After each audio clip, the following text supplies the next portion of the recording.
உச்ச நீதிமன்றத்தில் அதாவது 13/10/2025 அன்னைக்கு உச்ச நீதிமன்றத்தில் நடந்த அந்த விவாதங்களை வைத்தும் அந்தந்த உத்தரவுகளை வைத்தும் இந்த கேள்விகள்.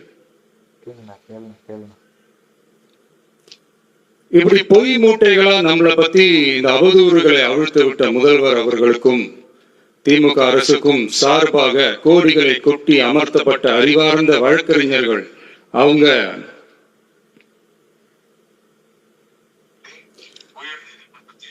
இந்த கபட நாடக திமுக அரசோட தில்லுமுழுகளை தாங்கி பிடிக்க இயலாமல் உச்ச நீதிமன்றத்தில் திக்கு திணறி நின்றது.